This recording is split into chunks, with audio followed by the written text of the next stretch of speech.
It's June 4th, 2017. This is the Fancy Ramen Podcast. I'm Neil Young. Today I'm joined with Cookie Skim Milk, our resident VR test driver / fighter extraordinaire. Howdy. So how was Chicago? You were gone last week, or kind of gone. Technically, you showed up, or you came in for a little bit, and I think that effectively still keeps you on every single episode we've done, right? Yes, actually. Yeah. I'll take that technicality. Hey, I was going to be sad if you could not show up. So I wasn't going to let it bother me, and I wasn't going to tell you. But now that it happened, I can say it. I like it. So Chicago was fun. Met a random hustler of the town and met other random people. Kind of just walked around, did a lot of shopping. Lost my wife a couple of times. Yeah, we heard you lose your wife, actually. And at that point, I can't remember the joke we used, but maybe about getting a new wife. I don't know. I don't remember. Hope you're not watching, Lizzie. Either way, we kind of just did a lot of shopping, lots of walking. The outdoor mall you brought up before, are they a lot bigger than what we have here, like Village Point? A little bigger than Nebraska Crossing. It was much nicer, though. I got to play with VR there. Which inspired your purchase then, or? No, I've been trying to make the newest purchase to the household for the past, week and a half, 2 weeks. Without dilly-dallying, you picked up a Vive, and when you got to try out VR there, which versions, I guess you could say, did you use? So, I can honestly say I've tried all three now. So when I was in Chicago, I actually played with the Rift and the new touch controllers, which are really nice. Did you have something to compare all three to, like a similar title? No. So on the Rift, I just played with the, there was kind of like a generic demo to kind of teach you how to use the touch controllers because they're so fucking weird. Because there's quite literally a button for your ring fingers that'll clasp these three fingers. There's a button for your index finger that'll clasp the rest of it, and there's a button for your thumb. There's a couple of buttons for your thumb, and they're all touch capacitive. So say your hand's not on any of the buttons, like your fingers are away from the buttons, then your hands are just open. But if your hands are slightly resting on the buttons, loose fist. Ah, interesting. So basically you can be like, these fingers with loose fist versus full-on pointing. So there's kind of like individual buttons for the back three fingers and a button for your index finger and a couple of buttons for your thumb to mess with. So it kind of gives you that sense of, hey, to actually grab something, you're going to push in the thumb button and push in your index finger button. So you'll grab them with two fingers rather than going whole fist at it. Gotcha. You could also just go whole fist. Yeah, depending on what it is. But I'm assuming it feels a lot more natural once you get used to it, right? Yeah, it got better and better as I was going. And I was kind of talking to this one chick who was facilitating the demo that I was working on. And I was like, okay, so you wear glasses. I wear glasses. Your glasses are super huge. Her glasses were much bigger than mine. Like Futaba-sized glasses? No. Bigger than that? Like hipster? Yes. Okay. Hipster cat glasses. Oh, cat, like the horn ones, right? Yeah. So how did they work? So she says they work okay in the Rift. They work much better in the Vive. But she gave me some pointers so if you wear glasses and you want to try out VR, take your glasses off, put them physically in the face mask first, and then put it on. Works out much better. And that applies to the Vive as well, I take it. And that applies to the Vive as well. Which that's not something you've had to do with the PSVR. No. The PSVR is designed specifically to pop itself out, then you put it on, and then you pop it back in over your entire facial region. Yeah, I do remember that. I did try, I think we talked about it. I did get to try out the HTC Vive at Nebraska Furniture Mart when they were doing weekly demos out there. So I'm curious. You ended up picking the Vive, and was there any particular reason why you chose that instead of the Rift? So, I had a couple of different things in mind when I wanted to do it. Price was a big point. which doesn't make sense to most people because I got the more expensive one. But but I bought it on Craigslist for $650. 650. No, yeah, $650. So about the same price as getting the Rift with 2 touch controllers. And there were certain games I wanted to play that I knew were Vive specific, and I really did want to do the room scale stuff. And then after I got the Vive and bought the games I wanted to play, I realized that the Oculus Rift also has access to a bunch of the games on the Steam store. And all the games I wanted to play were also available for the Oculus Rift. So I was thinking to myself, there are games that are specifically for that touch controller. Like there's this one, forget what it's actually called, but you're like a magician and you're doing hand motions to do certain spells, and it's a PvP one-on-one magician fight. And it looks really interesting. So it's unlicensed Harry Potter. Yeah. That could be really cool, actually. It's a little closer to unlicensed Doctor Strange. Okay. Because there's a lot more. Yeah, I could see that. So a lot more hand motions and less talking. So yeah, and I was like, I could just return this to the guy I bought it from and then spend the extra like $40 plus tax. So I guess it's going to end up being an extra $50. Right, because you have the touch controllers added $100 to the base package of the Oculus, right? No, they're the same price now. Oh, so it's about 6 something. Let me Google it real fast. While you're doing that, how did Oculus introduce like a room scale type of equivalent to the HTC Vive? So with the touch controllers, they come with 2 like, they kind of look like tiny drum mics. Okay. Are like environmental mics, but they're tiny cameras. They're about quarter size in diameter, and they're just on like little stands. So the touch controllers come with 2, but if you actually wanted to do full 360 like room scale ish, so it doesn't actually get full on walk around room scale. It's closer to the PSVR standing experience, but you can turn her all the way around. Okay, makes sense. But it does give you a couple of steps, unlike Vive, which gives you an entire room. Now, sorry to jump over to PSVR real quick, but when you turn entirely around, I thought the sensor on the back of the VR headset was supposed to allow you to do that. It'll track your head. If you're holding a controller, since it's going off of lights, it's not going to track anything that you're holding. Makes sense. So if it's something like with the PS4 controller and it's not tracking the controller's motions or movements, you'd be fine. But as soon as you involve the light bar or the Move controllers, that's when things would start to lose contact. Yep. If it doesn't see that colorful ball, it's not going to register. Yeah. Looking at the HTC Vive controllers in particular, I can't recall what they're called now. Oh, actually, you are correct. It does add $100. It's still the higher? Oculus Rift with the 2 touch controllers is $598. Okay. MSRP on Amazon. That sounds like the same price As that it used to be. Yeah. Least. So it's $499 for just the headset. So yeah, actually, if I took that back to the guy I bought it from, I would have been able to just go ahead and buy a Rift. But then I kind of did the math and realized that I'd already bought the games that I bought. Oh yeah. So then I just have to rebuy. You're kind of in it for the long haul. At least until I get my 3rd headset. That being said, how's the quality, differ between those 3 platforms?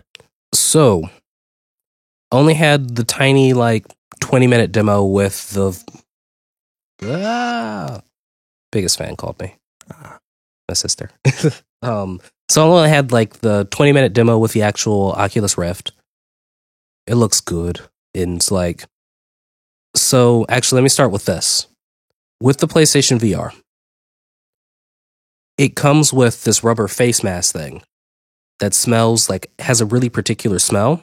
And whenever I actually put on the PlayStation VR, I get a twinge of motion sickness immediately, because now my body registers that smell with motion sickness. Right. So I actually washed that mask. But So when I first put on the PlayStation VR, one of the first games I played, I don't even remember what I was actually playing back then. Thumper, probably. Thumper worked out just fine. Ollie. Ollie, come here. It's okay. The two cameras will allow us to do some editing here. Okay. So a lot of the games, like a lot of the early games, so Rush of Blood, Until Dawn Rush of Blood, it kind of isn't terrible with the motion sickness, but it has that twinge. Right. And as time was progressing, so with Resident Evil 7, it was much better. I could force it. I could force the motion sickness. Like after playing for that extended period of time, I was like, okay, if I play any longer, I'm gonna actually like feel it. And with the new Farpoint for the PSVR, motion sickness was pretty much almost all eliminated, like just like running around and jumping around and stuff. Sure. Only during the stagnant cutscenes did I actually like get any kind of motion sickness, because as soon as you move on those, the camera doesn't move. Yeah, I could see that being disorienting. When I first put on the Oculus Rift, I was like, oh, this is nice. Like, no twinge of motion sickness, not even like, I did like a quick head turn, and I was like, yeah, I'm fine. Oh, this is good. I like this. I was like, okay. So then I played through the demo. Then with the HTC Vive, so I've got about a couple hours under my belt, played a little bit of Tilt Brush. One of the main reasons I picked Vive over Oculus Touch, because I didn't realize the Touch Oculus had Tilt Brush on it, because had I known, I would have just did that. Right. I like to paint. So I played a little Tilt Brush. I've got the tutorial done of Raw Data, and I've played some Super Hot, which is arguably the best VR title at this point. So, what time is it? It's noon 50. So after 4 hours straight of Super Hot, I'm still good. Really? Yes. That's impressive. So the only thing I could say is broke out in a slight sweat. It does get hot down here when you're actually like doing all the VR stuff. I'm not even sure where this conversation started, but either way, it's like with the Rift versus the PlayStation VR versus the HTC Vive. Yeah. Crap, I can even throw on the Samsung Galaxy Gear VR, because I also have one of those. Optimization is key. Being a powerful enough console is also going to help, because the difference between the Gear and the PlayStation VR, a phone is not adequate for VR. Right, yeah. A phone is not adequate for VR. I've experienced that myself too.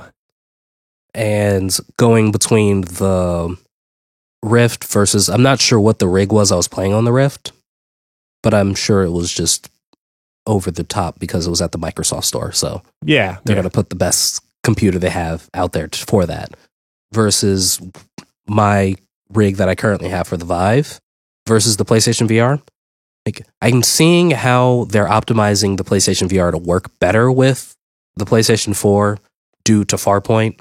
Like, I'm good with Farpoint. I can only still get about hour and a half of gameplay before I really have to like put it down. But with the Vive, I'm just like, yeah. And I'm just walking around the room. Oh, and it's nice. It's nice. The guidance system, the handheld guidance system thing, oh, it's super nice. And the setup was nice and easy. They were just like, okay, take one of the Vive controllers, put it at the edge of your wall. Now walk around your play space. Okay, this is the shape of your play space that you walked around. This is going to be your square. This is your home. I was like, okay. With as much with as much hate as, not I personally, but like my last podcast had gone into with VR, I think it's really unfair not to point out how well thought out the HTC Vive really is, especially as a first generation VR device.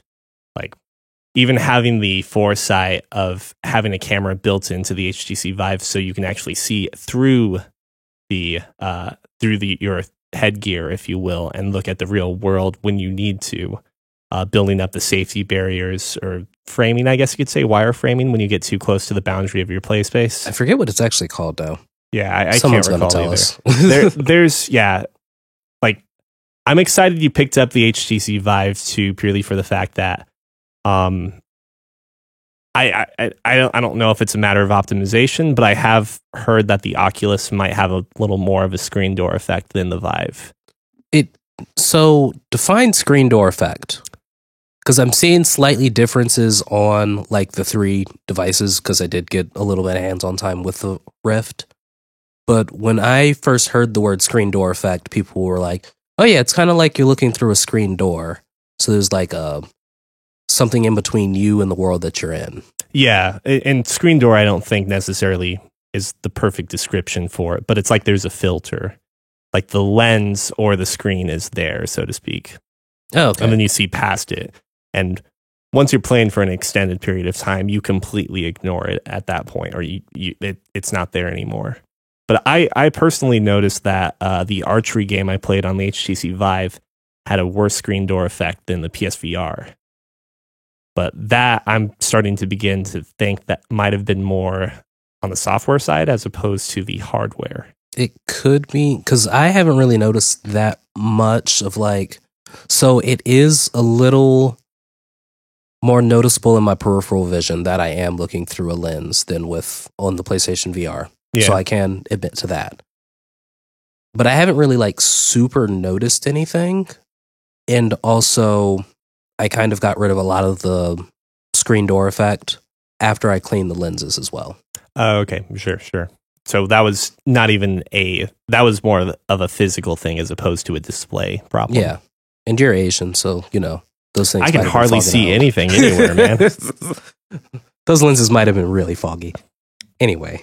We did get some news this week regarding Nintendo's online membership pricing. And as a whole, I think I'm pretty satisfied with it. But basically, Nintendo is offering 3 different intervals of service: 1 month at $4, 3 months at $8, and 12 months at $20. In addition to that, we've also learned that the current online service will be free until sometime in 2018, which is basically a year off from what we were expecting. And the previously mentioned collection of older game consoles, now being called the Classic Game Selection, will be available as part of the perks with online membership, as well as voice chat, online play, and then some sales on their eShop. So my first question to you is, have you seen the Squid dongle? No, I haven't. No. I have. The chat like the dongle cable that looks like a squid that you plug in to power. No, you plug it into your phone, the iPad, or the phone, the Switch, and the headset. Yep. I would say that a lot of people in our positions don't need that because we have a lot of sound gear.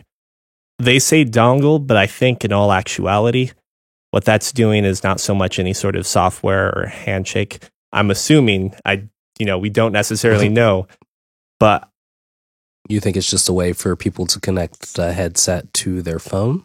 Yes and no. So I'm trying to remember it off the top of my head. But basically, the problems at getting the game audio, the voice chat, and your microphone all to cooperate together is not one based on software, but on signal flow. So you need to get the game sound and the voice chat from your phone together into one stream. So that would require like a line mix, like a summing mixer or a line mixer. Does that make sense? And then a mic pre for your microphone, assuming you're not necessarily using the signature headset. And then that microphone would then go back into your phone using the mic input, which would be the second ring, the tip ring sleeve. And then goes back into the Switch to be uploaded to the cloud so other people can hear. Well, I don't think that's the case, right? Because I don't think you can actually communicate it at all through the Switch. Oh, yeah, you're right. Never mind. So it's just going to go straight to your phone, upload it to the cloud. So then... it seems kind of dumb, I'm glad all things considered. But I'm glad you guys showed me Discord and the ease of use that is. Yeah, I still don't necessarily understand what the voice chat on Nintendo is going to do aside from get you introduced into new, like, you can talk to pubs then or other players that you don't know in Splatoon and so forth, I'm assuming. But if they don't have public chat, then what makes that any different from using Discord? So exactly. I will say, this price model is perfect. Yeah, I think so too. It could be better, but it's pretty perfect. The only thing that makes me, cringe a little bit is if I were to pick up a second Switch, that means $40 for a year. But even then, that's still less than my PlayStation Plus. Yeah, PlayStation Plus. So I'm fine with this pricing model. Yep. The little bit better would be like $10 a year. But now I'm just asking too much because then they're charging 50 cents a month. Yeah. At what point? At what point do they not make enough money to continue to support the service? I guess is the question. And maybe 10 would still be fine. And maybe this is completely lucrative. I guess we just have to see on the quality of the servers. But honestly, they should just also have a free option where you could just play with other people and not chat with other people. Yeah. I don't need the classic games. I'll be fine without those. I've got limited memory. Very limited memory. Yeah, that's true. You need to put a SDXC card into that and kick it up. So I think there's like a limit for the Switch, but I don't know if it actually is a true limit because I've heard of people putting in really big cards. Like, what's the limit? Because I thought the limit was a theoretical card that doesn't exist consumer wise. No, you might be right, but I've heard of people putting in like 128 gig and 256 gig cards. Yeah, I think the limit's I want to say 512 gig, but those aren't consumer ready. And when they are, it'll be ready. Yeah. By that point, we'll have Kingdom Hearts and Final Fantasy VII. But the problem is Kingdom Hearts will be over 512 gigs. I mean, for the amount of time they've worked on it at this point. I don't know. You only do half of an install, and once you get to the half point in the game, the halfway point, you then have to uninstall and reinstall the second half. Would that not be the shittiest experience? It's like the reimagining of having multiple discs in the PlayStation 1 era. Did that carry over to PlayStation 2 at all? I don't think so, but yeah, it did. What game had 2 discs on PS2? Oh shit, no, because PS2 they stopped using the jewel case, right? You mean like the big case? No, I don't recall. Like, did they switch over to like the DVD case format? Yes, they did. Okay, so never mind. Yes, but you still have multiple discs in those cases. So yeah, no, I think they did. Hopefully, someone will write us in because I can't think of what it would be off the top of my head. I can think of the Dreamcast, but I think that's also technically between PS1 and PS2 era. Like Shenmue 2 was like 4 discs or 3 discs. I think it was. Maybe. Yeah, we'll figure it out.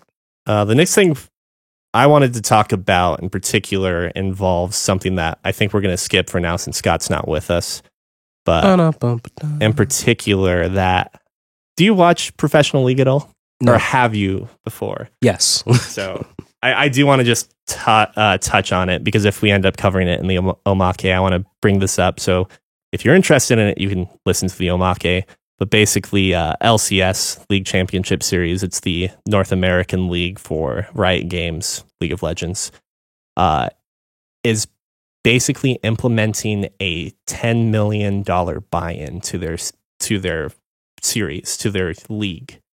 And after that happens, you're a permanent team. Like, your team can't get kicked out just by performing poorly.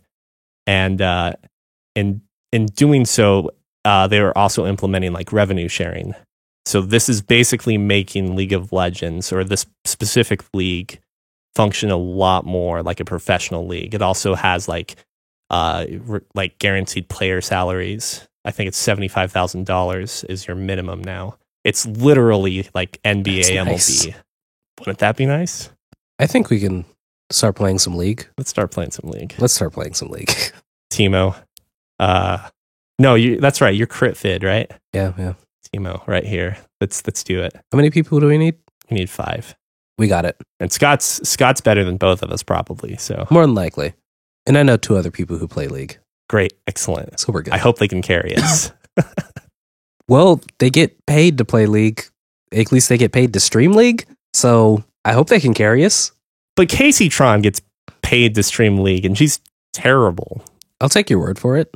Is it just because she's a girl? You sexist pig. Did you just gender Casey Tron? No. Casey Tron is a famous streamer because she's a ridiculous troll. Like, at this point, I think everyone accepts that she is really not annoying or not like a terrible player, but she puts on this act for people watching her stream. Like, initially, it was just a matter of like, I'm going to show off my cleavage and be terrible at this game and get mad at my viewers.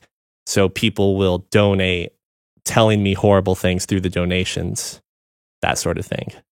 Good strategy. But you're still donating money. Like, she's a genius. Yeah.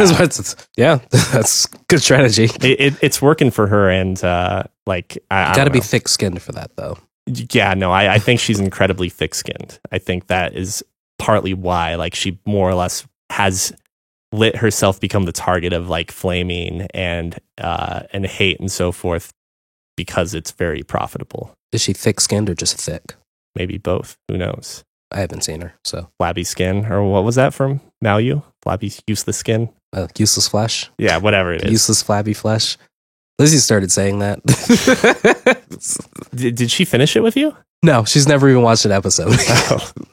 She's like, I think I'm getting fat. I was like, no, I love your useless flabby flesh. So she's actually started saying it. Well, did you want to talk about our little experience getting E3 tickets? Not E3 tickets, but Sony E3 experience tickets. Sorry, I had a stroke just thinking about it. Yeah, your eyes are glazing over. The only reason I want to bring this up is because I didn't tell you the worst part of it. So, for anyone not in the know, E3 is coming up. It's like, what, 2 weeks away now, or a week away? No, 2 weeks. Yeah, something like that. And Sony, for the last 3 or 4 years, has been doing a theater showing or viewing of their conference at like a bunch of movie theaters across America. And usually, like a week or two beforehand, they upload a link that allows you to get tickets. So, in our case, even if we didn't get tickets, it probably wouldn't be a big deal. I didn't the first year I went, and you just stay in line for the people that don't have tickets and get in because not enough people are going to fill up that theater. Oh, really? That said, it is convenient getting good seats. So getting the ticket early, it allows you to do that. And also, like, you don't have to show up early. I was about to say, I figured if we didn't get the tickets, we'd just have a watch party here. But we want to get the free goodies. Yeah. Lizzie's coming. So that means if they give out PlayStation money. Exactly. I can get PlayStation money for my account, but double it. Yeah, the same thing with TIFF. So that's the best part. This particular year, they went with, I think it was GoFobo. Yes. For their ticket distribution. God forbid Fobo. Yeah, that was real shitty because, like, the first time they uploaded the link and opened up access to these tickets and the promotional code, they ended up breaking the website, basically, and a few people were able to get tickets, supposedly, reportedly. By the end of the day, Sony had pulled down the promotional code and was like, okay, we're going to see if we can rectify these problems and try it again. 2 days later, which I believe was Thursday, June 1st. Was that the day we actually attempted it? Yes, that was the day. We went on and at the new time at 1:30 Pacific or 3:30 for us here, and we found the website to be just as broken, hitting refresh repeatedly. It took me 45 minutes to get my 2 tickets. I attempted for 20 minutes, then gave up. I tried 2 different browsers, and then I also tried the app on my phone. So I actually went and downloaded the app. I had to register an account and all that bullshit. And finally got the tickets. And then later that evening, you picked up the tickets with no problem, right? Zero problem at all. I even did a guest sign in. It said, sign in as guest. I was like, yes, I'm going to give this one final time. And then it said, here's your thing. Print this out. You got tickets. Which, by the way, when we were making our accounts the first time or attempting to with the guest sign in and so forth, it kept telling me I was too young. And it's like, It I'm told me I not was too young too. I am not under 13. So I ended up just setting like my birth date as 1980 to get through, to brute force it. Apparently, it really wanted you to be like 35. Were you not born in 80? Well, I not just that assumed. old. I just assumed. I'm sorry. Okay. Anyway. So this is where it gets bad. After getting the tickets and like a day passing or so, I just out of curiosity went through the comments on the Sony blog website. And that's when people were pointing out that the terms and conditions for these tickets this year were different. GoFobo's, like, having the ticket does not guarantee you entry into the theater. It just guarantees you the chance to get into the theater.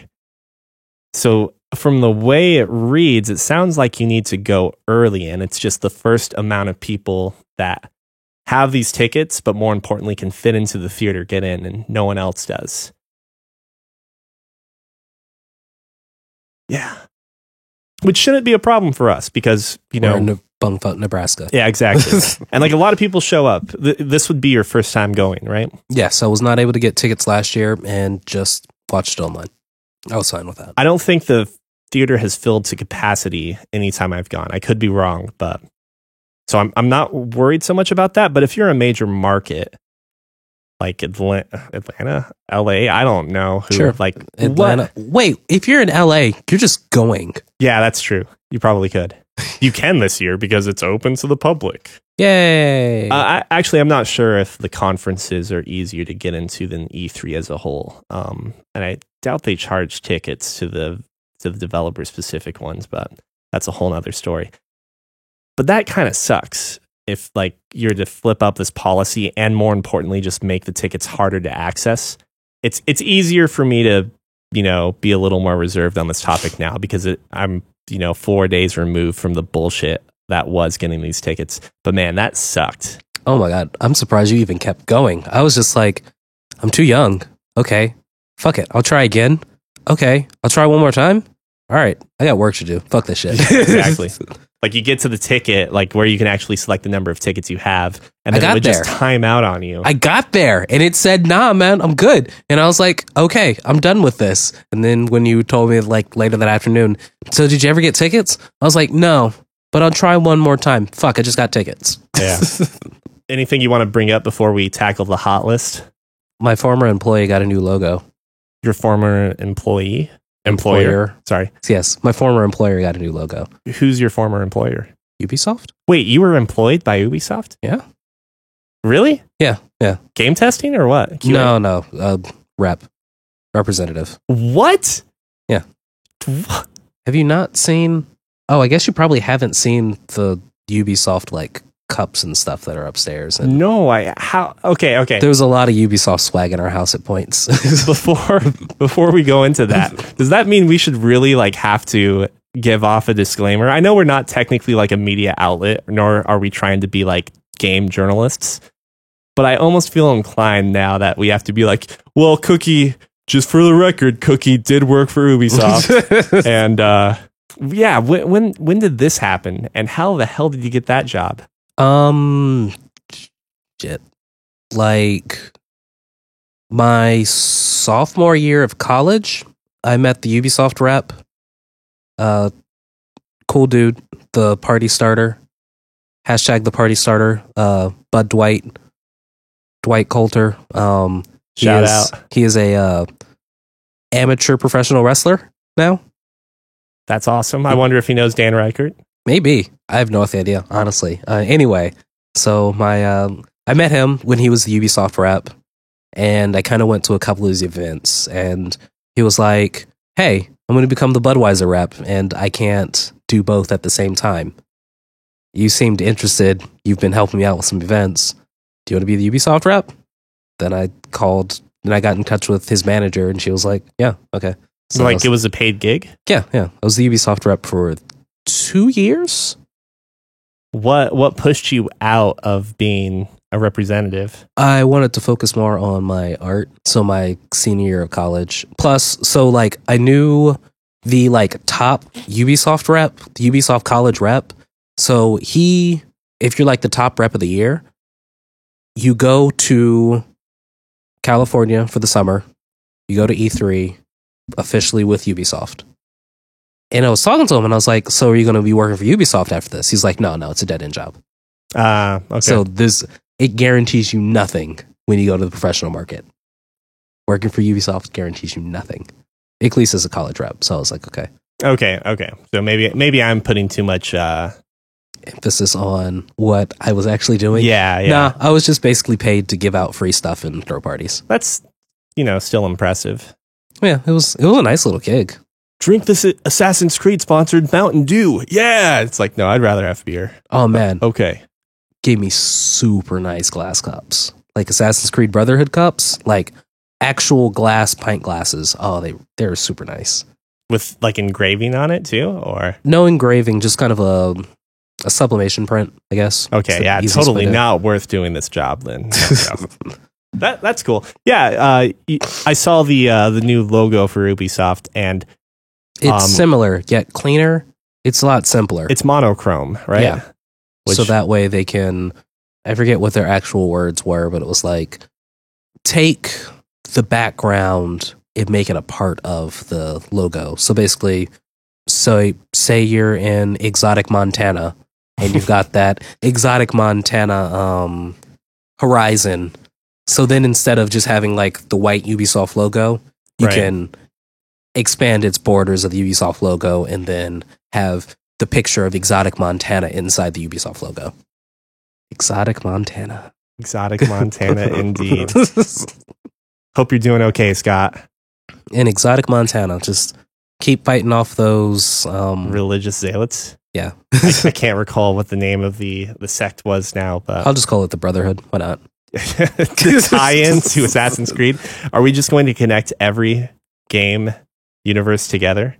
I guess there's technically no. I was about to say Ubisoft is connected to all their games in like a story manner. No, in like a lore, what the fuck's going on type manner. So it starts off with Far Cry Primal. So you're like the first person with eagle vision, basically, and it's your ancestors. Oh, so you're an assassin. Well, I mean, you're the Far Cry guy, but you've got assassin vision or primal vision or whatever it's called in Far Cry Primal. I don't know what it's called then. Does that mean that his ancestors will eventually become Desmond? Yeah. Wow. Okay. And I'm sure it just keeps going. We're humans, man. We can draw conclusions and do all that from anything. It doesn't matter.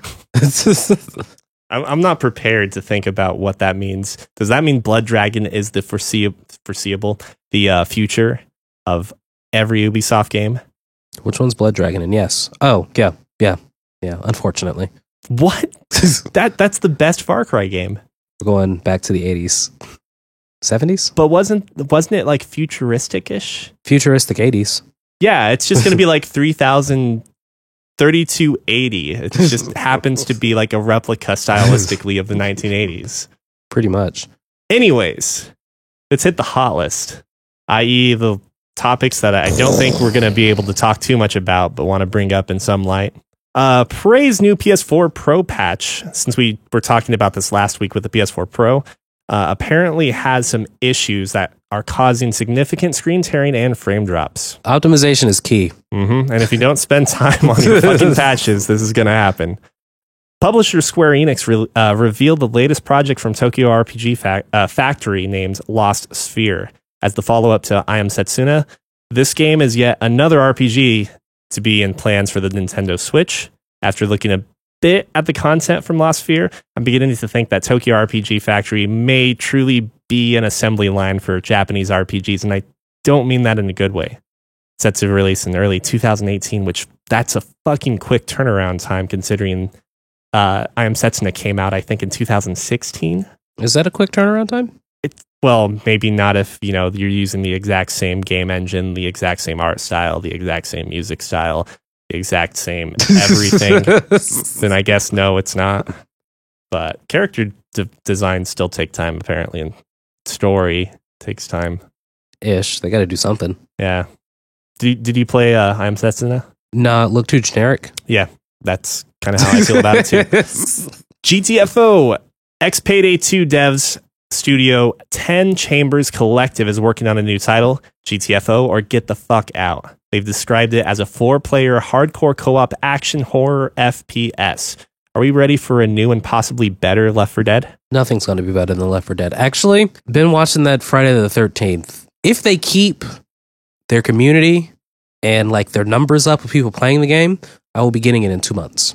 Let's talk about that at the end of the list. Okay. I want to point out too that Payday 2 is incredibly fun, and they have a way with co-op that I don't think Left 4 Dead necessarily does. I will be getting Payday 2 when it comes out on the Switch.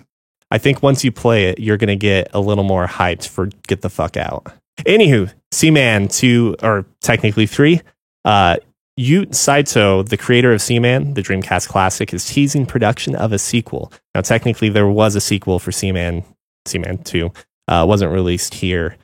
But this particular game is more or less combines voice recognition and pet raising together. Wait, did you just say I am Pikachu? Or Hey You Pikachu? Except it's a gross, weird fish tadpole that turns into a fish that then turns into a frog with a human face. And you had me at Hey You Pikachu. Honestly. Oh man, that was such a good game. Most likely as part of Square Enix's recent change in strategy, the Final Fantasy VII Remake is now being handled entirely in-house. Previously, other developers, including CyberConnect 2, were involved in its production. Part of the shakeup also includes Naoki Hamaguchi taking on the reins as development lead. I can honestly say, even if they start from scratch, it's probably coming out before Kingdom Hearts 3. Probably. I don't know. It took them a while to come out with Final Fantasy Versus 13, 17, 15, 64. Yeah, 58. It took them a while, but I also think that they were creating a battle system from the ground up that I think had to go through a lot of play testing. And went through a couple of changes. Yeah. Because I think they had like a weird demo that came out for a hot second. And then people were like, no. No, I think people were like, yeah. Oh, they want more. It was like an arena style fighting game that came out. Do you remember this? Wait, I remember an arena style fighting game, but it was well before 15 and well before 13 and 11. I think it was called Versus, though. And someone fact check us. Please and thank you. But yeah, aside from that, I think that's about it. Now, going back to the topic of Payday 2 on Switch. Oh, no, not that. What were we just talking about? It was on the PS2 hot lists. Something about Left 4 Dead. Friday the 13th. Oh, yeah, Friday the 13th. Thank you. So I have been watching that quite a bit because I've talked about it in previous episodes. I have been very excited for that game. What I'm not excited about is paying $40 when they're having a bunch of server issues.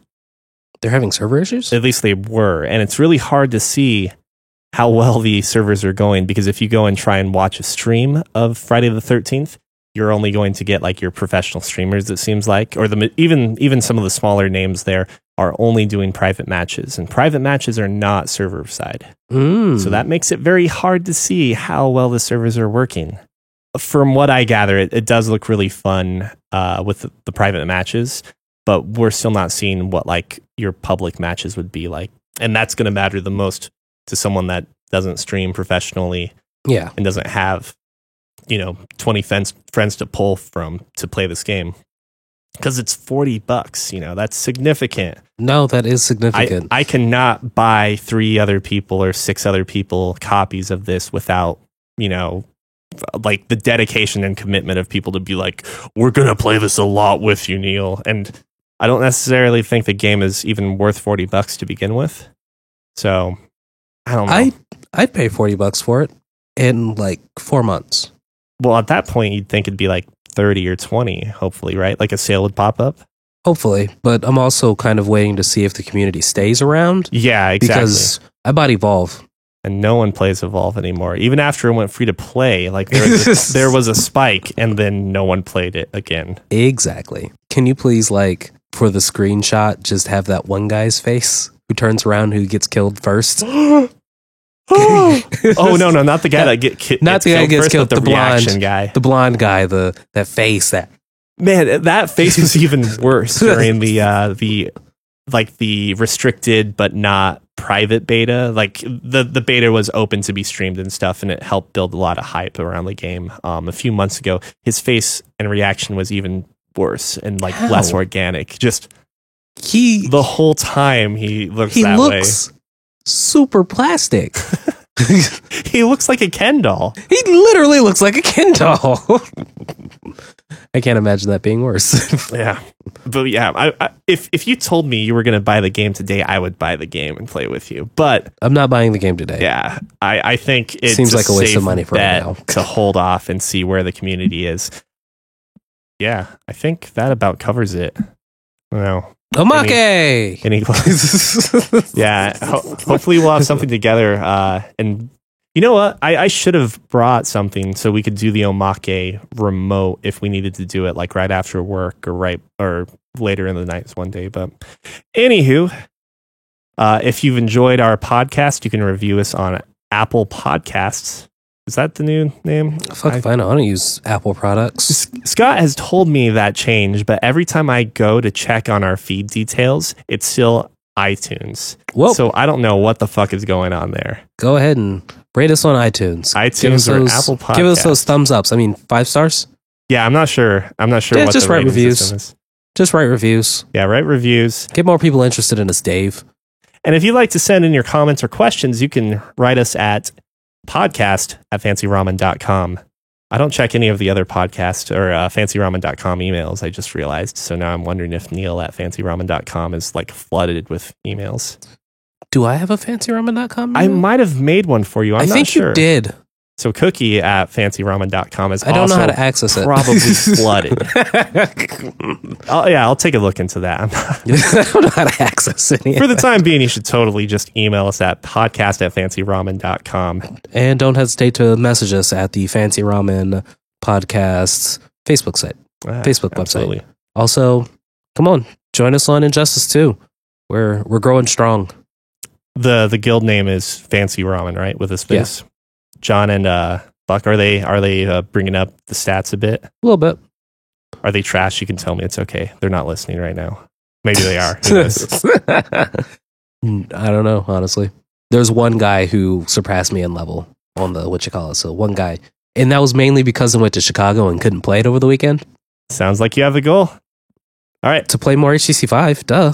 Yeah, that's probably what you should be doing. I need to get better at painting things. That's it for the podcast.